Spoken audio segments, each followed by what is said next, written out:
Traffic کا اصول ہے کہ رش زیادہ ہو تو پھر دائیں بائیں دیکھو،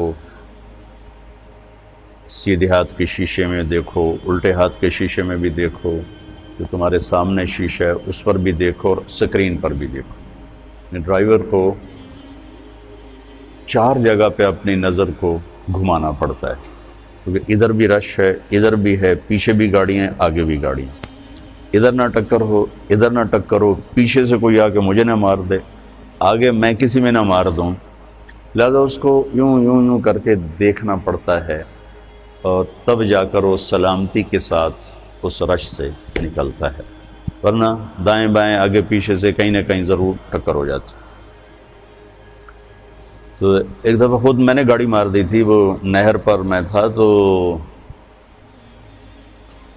انہوں نے وہ میری پہلی دفعہ نظر پڑی نہر میں، وہ عجب عجب نمونے کھڑے کیے ہوئے تھے اس کی ڈیکوریشن کے لیے، تو میں گاڑی چلا رہا ہوں، ادھر دیکھنا شروع کر دیا، ٹھا اگلے کے اندر میں نے ماری گاڑی۔ تو چلو ایک لطیفہ بھی سنا دوں۔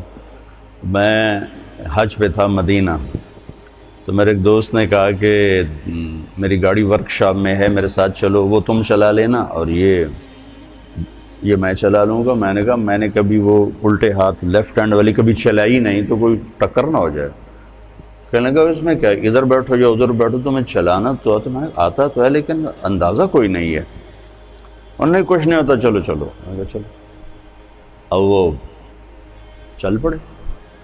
تو ایک بدو کسی سڑک سے نکلا، اور قاعدہ یہ ہے کہ آپ تھوڑا سا پیچھے روک کے دیکھو آنے جانے والوں کو، کلیئر ملے تو چلو۔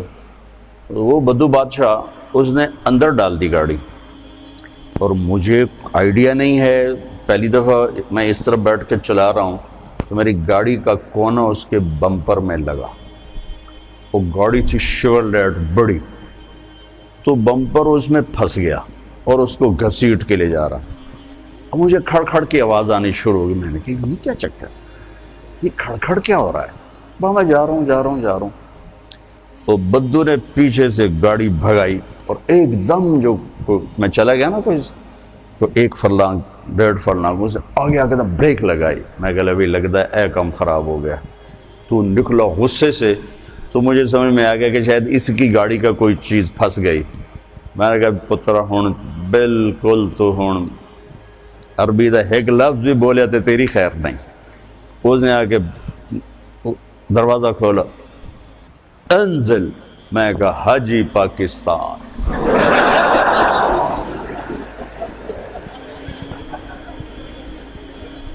اس نے پھر کہا انزل۔ میں کہا حاجی پاکستان۔ اور وہ غصے میں شروع، میں کہا حاجی پاکستان۔ اخیر وہ ہنس پڑا، کہنے لگا جاؤ۔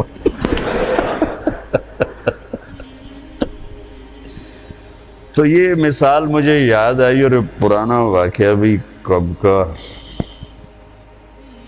92 کا ہے یہ واقعہ، یاد آیا آپ کا رش دیکھ کر کہ اب ٹریفک زیادہ ہے، اب آپ کو بہت احتیاط سے آپس میں چلنے کی ضرورت ہے۔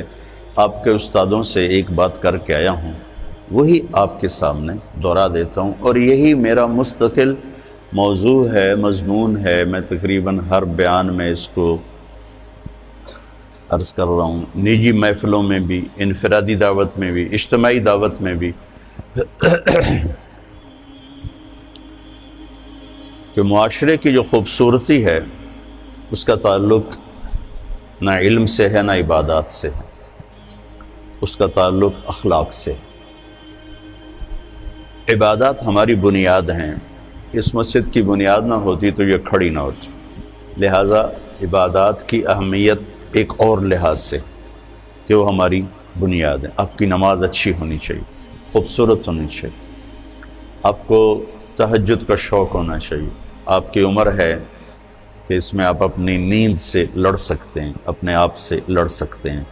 ہماری عمر تک پہنچتے شاید پھر آپ چاہیں بھی تو نہ کر سکیں، لیکن ابھی اپنے آپ کو، میرا رائمنڈ میں داخل ہونے کا جو شوق تھا نا، اس کی وجہ ایک طالب علم تھا، وہ تہجد مسجد میں آ کے پڑھتا تھا. تو مسجد میں بس آپ سے بھی کم لوگ ہوتے تھے. آپ تو میں نے سنا 400 ہو گئے ہو، تو وہ 250-300 ہوتے تھے 1971 میں. ممکن ہے آپ سب کی پیدائش سے بہت پہلے کی بات ہے. وہ آ کے تہجد مسجد میں پڑھتا تھا اور اتنے خوبصورت نماز پڑھتا تھا کہ اس کو دیکھتے دیکھتے میرا دل کیا کہ میں بھی رائمنڈ کے مدرسے میں داخل ہو جاؤں.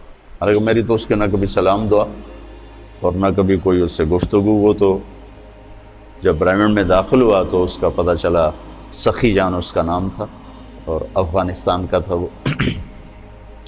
تو اس کی خوبصورت نماز نے مجھے اس بات پر اندر ہی اندر تیار کیا کہ میں رائمنڈ میں داخلہ لے لوں.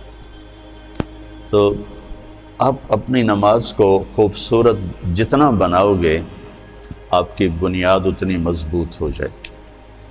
نماز میں سستی ہوگی، جماعت کی سستی ہوگی، تکبیر اولیٰ کی سستی ہوگی، تو وہ بنیاد کمزور ہو جائے گی.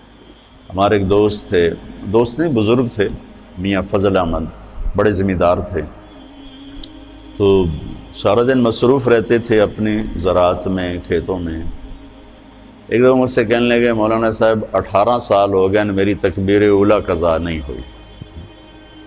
18 سال ہو گئے میری تکبیر اولیٰ قضا نہیں ہوئی. تو آپ تو ہیں ہی ایک چار دیواری میں، آپ کی کبھی رکعت جا رہی ہو، کبھی تکبیر اولیٰ جا رہی ہو. پہلی صف تو یقیناً چھوٹی سی ہے، لیکن شوق تو ہو کہ پہلی صف ملے.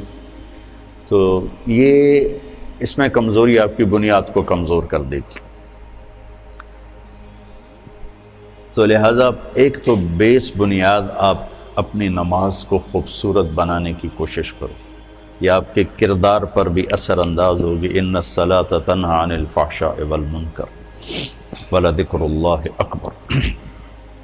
اللہ تعالیٰ نے نماز کو ذکر اکبر کا، نماز یہ اللہ کی یاد ہے، سب سے بڑی چیز ہے. تو نماز ہماری بنیاد ہے. پھر قرآن کی تلاوت، اس میں بجری بھرنے والا، سیمنٹ بھرنے والی، لوہا بھرنے والی چیز ہے. صبح شام کی دعائیں، تنہائی کا ذکر، یا چلتے پھرتے جیسے بھی قابو میں آئے، یہ اس کو مزید مضبوط کرنے والی چیز ہے. جب آپ کی فاؤنڈیشن مضبوط ہوگی تو اس پر آپ ساری زندگی کی بنیاد کو قائم کر سکتے ہیں. تو آپ مختلف شاخوں سے آئے ہیں، کچھ یہاں والے بچے بھی ہیں. عمر کا وہ حصہ ہے جس میں سستی، غفلت بھی ہو جاتی ہے، اور کبھی مزاج بھی غالب آ جاتا ہے. سستی نہیں ہوتی، غفلت نہیں ہوتی، مزاج غالب آ جاتا ہے اور اس میں تکاسل شروع ہو جاتا ہے.